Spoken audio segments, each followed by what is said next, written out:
Hello viewers, welcome to my YouTube channel learn with জয়।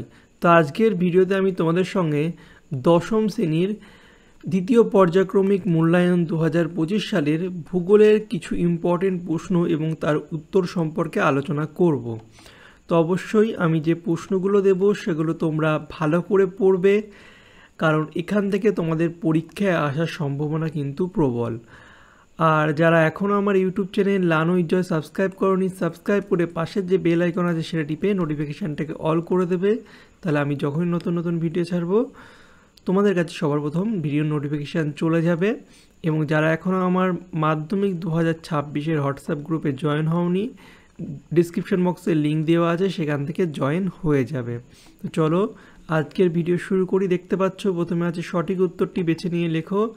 8টি MCQ করতে হবে। প্রথমটা বলছে যে স্তরে অতিবেগুনি রশ্মি শোষিত হয় তা হলো, সেটা কি স্ট্র্যাটোস্ফিয়ার। তারপর হচ্ছে রকি পর্বতের পাদদেশে বসন্তকালে এক প্রকার উষ্ণ বায়ু প্রবাহিত হয়, এর নাম কি? এর নাম হচ্ছে চিনুক। নেক্সট 1-3 আবহাওয়া মানচিত্রে মেঘাচ্ছন্নতা দেখানো হয় অক্টাসে। এরপর 1-4 বলছে একটি জোয়ার ও একটি ভাটার মধ্যে সবসময় সময়ের পার্থক্য হবে কত? 6 ঘন্টা 13 মিনিট। 1-5 ভারতের একমাত্র উপকূলবর্তী লৌহ ইস্পাত কারখানাটি অবস্থিত বিশাখাপত্তনমে। এরপর 1-6 বলছে আটলান্টিক মহাসাগরের একটি শীতল স্রোতের নাম হলো। আটলান্টিক মহাসাগরের শীতল স্রোতের নাম হচ্ছে ল্যাব্রাডর স্রোত। ভেরি ইম্পর্ট্যান্ট প্রশ্ন, পরীক্ষায় বারবার আসে। তারপরে দেখতে পাচ্ছ 1-7 ভারতের প্রথম পেট্রোকেমিক্যাল শিল্প গড়ে উঠেছে স্ট্রম্বেতে। তারপরে 1-8 রবি শস্য চাষ হয় শীতকালে। এরপর নির্দেশ অনুসারে নিচের প্রশ্নগুলির উত্তর দাও। 2-1 বলছে শূন্যস্থান পূরণ করো। সূর্যরশ্মির যে অংশ বায়ুমণ্ডলকে উত্তপ্ত করে না তাকে কি বলে? তাকে বলা হচ্ছে অ্যালবেডো। তারপরে মুখ্য জোয়ার উৎপন্ন হয় চাঁদ ও সূর্যের ড্যাশের প্রভাবে, মহাকর্ষ বলের প্রভাবে। তারপরে উদীয়মান শিল্প বলা হয় কাকে? পেট্রো রসায়ন শিল্পকে। এরপরে বেঙ্গালুরুকে বলা হয় ভারতের কি? Silicon Valley. এরপর শুদ্ধ অশুদ্ধ লেখো। বলছে অমাবস্যা তিথিতে চাঁদ, পৃথিবী ও সূর্যের সরলরৈখিক অবস্থানকে প্রতিযোগ বলা হয়, এটা হচ্ছে অশুদ্ধ। তারপরে ভূমধ্যসাগরীয় জলবায়ু অঞ্চলে শীতকালে বৃষ্টিপাত হয়, এটা শুদ্ধ। তারপরে এক কথায় উত্তর আর্দ্রতা পরিমাপক যন্ত্রের নাম। আর্দ্রতা পরিমাপক যন্ত্রের নাম হচ্ছে হাইগ্রোমিটার। তারপরে ধান উৎপাদনে প্রথম স্থান অধিকারী রাজ্যের নাম কি?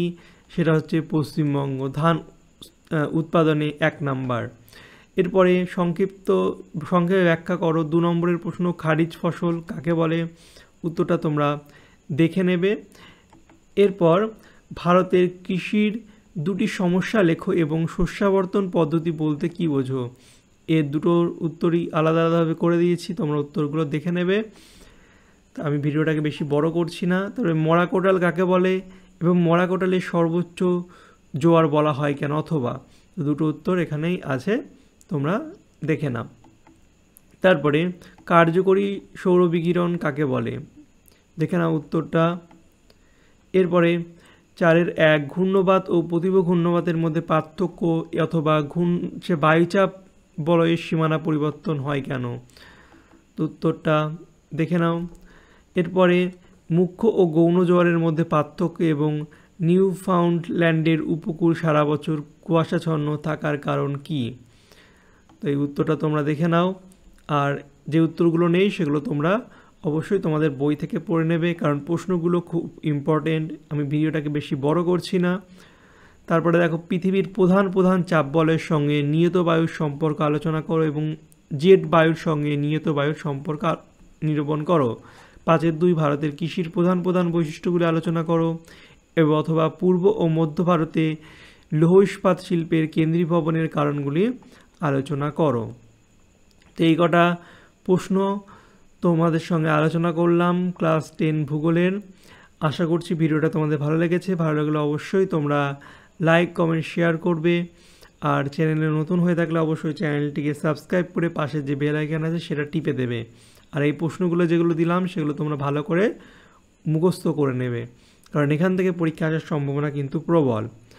আর যারা এখনও আমার মাধ্যমিক 2026 সালের হোয়াটসঅ্যাপ গ্রুপে জয়েন হওনি, ডিসক্রিপশন বক্সে লিঙ্ক আছে, সেখান থেকে জয়েন হয়ে যাবে। ওকে, চলো বাই, দেখা হবে তোমাদের সঙ্গে পরের একটা ভিডিওতে। Thank you for watching my videos.